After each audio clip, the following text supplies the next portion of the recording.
Hi guys, Friday the 13th of January. Hope your day's been lucky and not unlucky. It's raining a little bit. I'm just driving down the road here to show you guys something.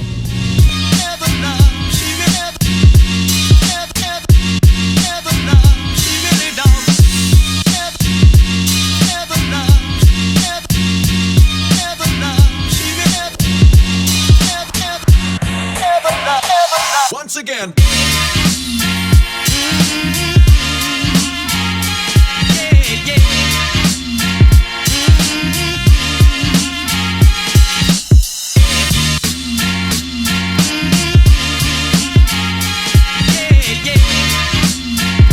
Hey guys, here I am at Bristol Motor Speedway. I thought I'd just come down and check this place out for you.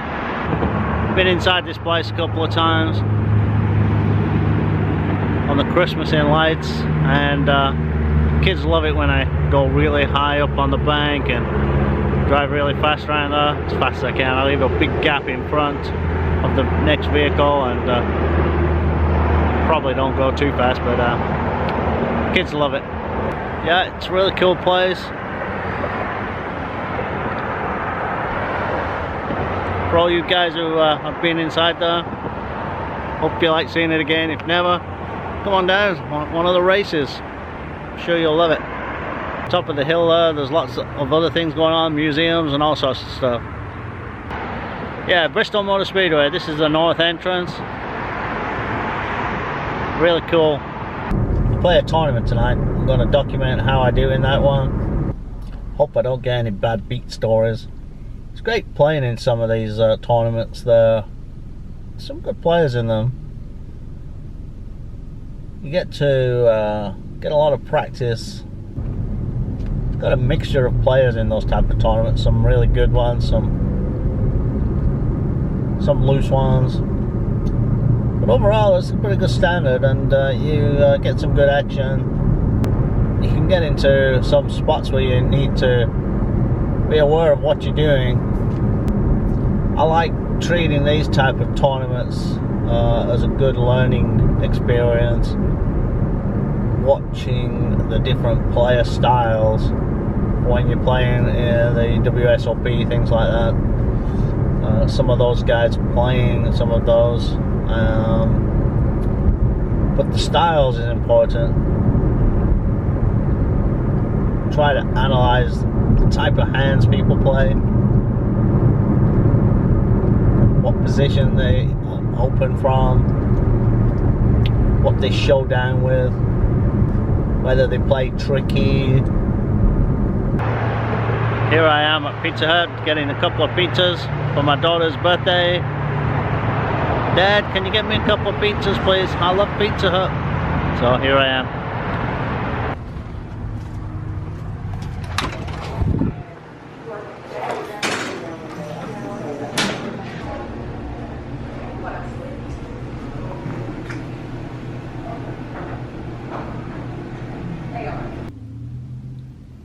Got the pizza.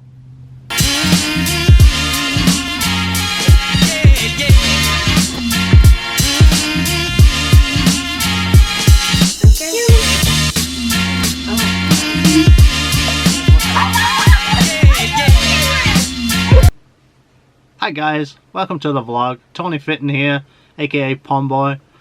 I'm just going to go over a couple of hands. Hope you like the new haircut. This is how I normally keep my hair. My hair was like this when that cartoon was drawn. Okay, I played a tournament the other day.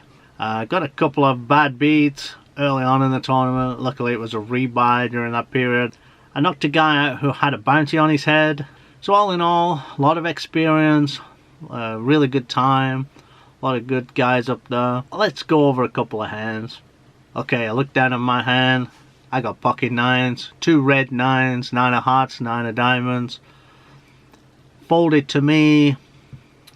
I was in late middle position, hijack position. I decided to go in for a raise. It was the blinds were 500, 1,000. I made it 3,000 to go. Everybody folded, the button folded. The small blind decided to come along. He put in an extra extra 2,500. And I think I got one more caller. Okay, and then the flop came down. 9, 6, 10 of spades. Somebody could have flopped straight flush. I mean, but the chance of that happening, very rare. Somebody could have a flush, or somebody could have a straight. So I'm beating so many ways because I've got middle set. So I'm really happy with the flop. A little bit worried, but the guy checked. I had no experience of how this guy played. Like I say, it was a tournament.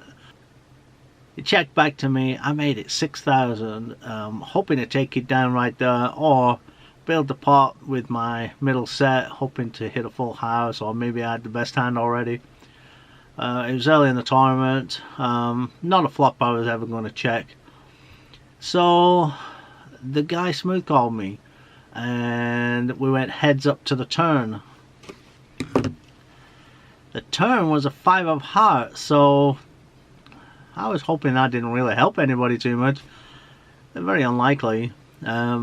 So the guy checked again, and it crossed my mind that he could have already had a main hand, but I thought the chance of that was unlikely. It was more likely that he was on a flush draw, maybe had the ace of spades in his hand. He's probably going to call that flop, you know, if I went all in anyway. I just don't know. But I felt I was good in that spot. There was no point in making another small bet though, because most of his stack was already in the middle. So I thought we might as well play for all of his chips. If a skirt card or another spade came on the river, what am I going to do, fold it? No. So I made another play, hopefully, you know, hoping to take the pot down. So I pushed all in. He called instantly with his 7, 8 of spades, showing his straight flush. He was obviously very happy. It was a great hand. Did I get unlucky? Did I overplay that hand? I'm not too sure. I think most players would have played it like that. I mean, what you going to do? Hit middle set and just hope to check it down? There's no way he's going to just let me check it down. So I was probably going to call most of his bets. It's really hard to fold a set in that sort of spot, especially early in the tournament. You could rebuy. Anyway, I wasn't out of chips because I had a bigger stack than him. I built that back up again, just short of my original buy-in at around 14, 15,000. And I had a big ace. The flop come king something. 2 people before me checked. I was in position. I checked that flop. The turn was an ace, and the first position he made a bet. So I thought, is he slow playing those kings? Well, I have an ace, I have kings, I have a good kicker. I'll come along for the ride. So I called. It was a very affordable call, and I was just being played. The other guy folded. I called. The guy bet again, effectively putting me all in. I had a lot in the middle, so I decided that my ace might well be good here. With his pocket kings, he already had a flopped 4 of a kind kings. So rebuy time. So anyway, I made that next rebuy work for me. I went deep in the tournament. We got from the 3 tables, it was 30 started. I got down to 2 tables, run pretty good. I played a little tighter, obviously, in when it wasn't a rebuy. I always try to build up my chips in that early part of the tournament. I think that's very important, that you can get ahead with your chip stack. So I managed to do that, managed to get ahead, win a couple of nice hands. I had pocket jacks and I raised. This guy behind me made a play with his pocket 8s, I think they were. I'm not too sure. I think they were pocket 8s. And we got it all in. I won that race there. I doubled up through him. The very next hand was when I won the bounty. I looked down, I had pocket 9s again, and I raised, and the guy jammed all in over the top of me. I called. he had pocket 8, so I was really happy that my 9s held up, and I won a $50 bounty, so thank you. Then we got down to the final table, so I got down to the last 6, and I was hoping to steal the blinds or win a hand. I looked down, I had pocket 5s, everybody folded to me.